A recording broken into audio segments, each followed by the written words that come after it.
para sa kanilang duo formation task. Oh my God. Para sa kanilang duo formation task, kailangan maglipat ng bawat housemate ng bola mula sa starting position para ipasok sa container. Para magawa ito, ay may 3 patungan silang pwedeng pagpilian at gamitin na may kaukulang puntos at kaukulang pagsubok. 3 points para sa malaking patungan na may mahabang hawakan, 2 points para sa katamtamang patungan na may katamtamang haba ng hawakan, at 1 point para sa maliit na patungan na may mas maikling hawakan. Ang daming makukuhang puntos ng housemates ang siyang magiging basihan ng kanilang magiging ranggo, at meron lamang silang 5 minuto para magawa ang task. Kaya naman housemates, good luck! Ready, get set, go.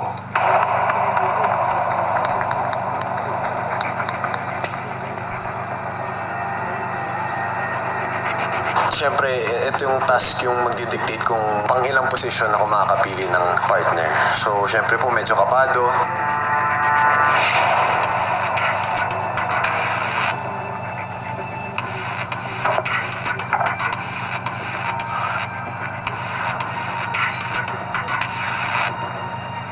Madali siya for me kasi nasanay agad yung kamay ko po doon sa pag-balance.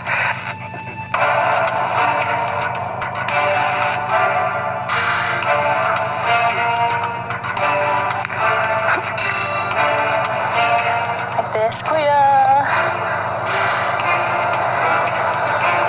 Oh my God. Nakakaratal.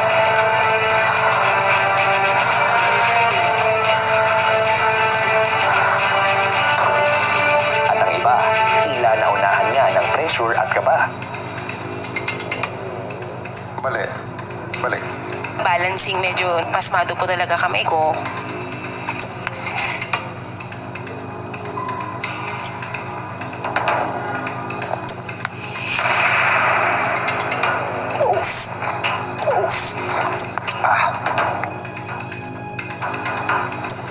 Kuya, it's so frustrating kasi I'm also a bit competitive.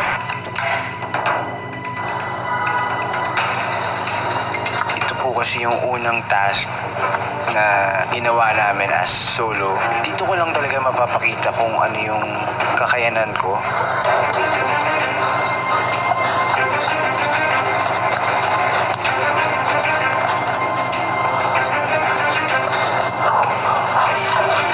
Sino nga kaya ang mangunguna sa kanila sa ranking?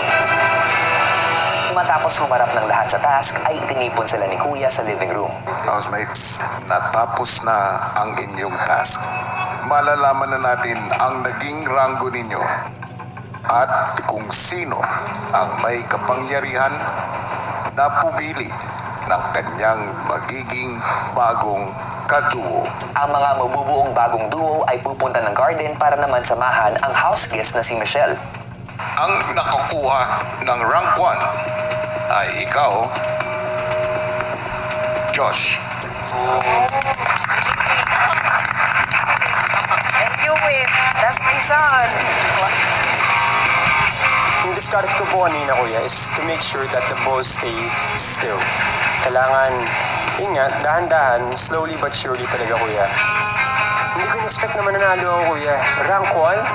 Oh my! Dahil siya ang rank 1, si Josh ang unang may kapangyarihan na pumili ng kanyang makakaduo. Ang bagong duo na pipiliin ko, gusto ko siyang piliin kasi mahal natin siyang lahat. At mas gusto ko rin siyang makilala at yun nga, I want to get to know them more as near.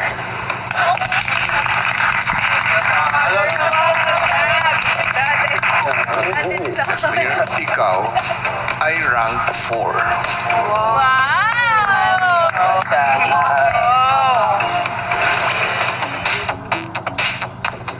Tinry ko po na i-flip yung holder, ganon, yung parang torch kineme. Tapos yung edge po nasa top and bottom na. Mas nakokontrol ko po pag ganon, kuya. Josh at Esnir, makakalabas na kayo. Thank you, kuya. English din po siya, kuya. Parang kaya ko ba ito sabayan? Ganon. Pero ayun po, feeling ko that's the point naman na i-collab kami at feeling ko is the right time to get to know more of Josh. Ang nakakuha ng rank 2 Michael.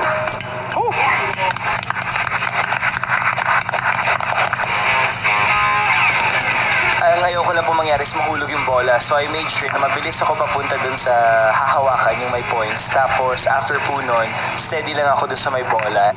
Nakikita ko siya sa role model sa ating lahat. And I also believe that mabait siya at maganda ang influence niya sa ating lahat. And I would be happy na mas makilala pa siya as my duo. So ang pipiliin kong duo ay si River.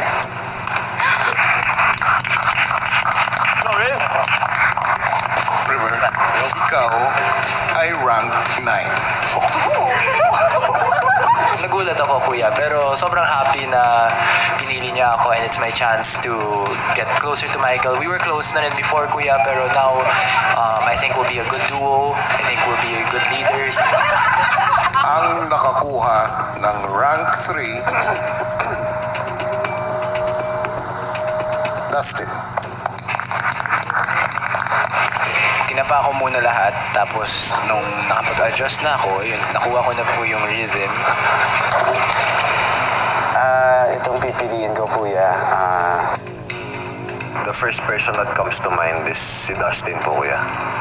I think na we worked very well dun sa task ng parisan. So I feel like magkakasundo po kami, madali po kami magja-jive. Siya po yung isa sa mga nag-guide sa amin as a family dito sa loob ng bahay niyo. And curious ako kung paano kami mag-work together. Brent.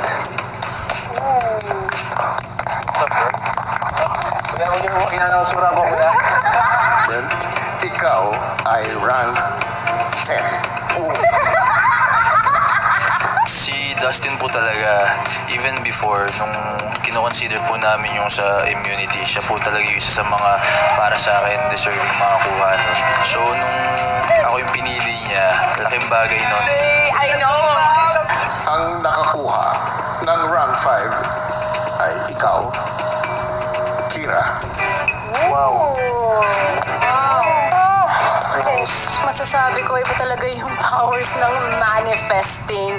The person I'm going to choose is somebody who I believe I would work well with, and is somebody that I want to see grow and that I want to help in this house. Pipiliin ko po maging kaduo ko si Charlie.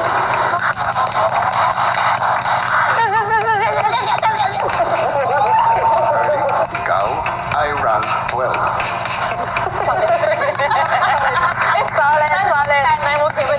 I'm so happy that she chose me because she's one of my closest friends here in the house.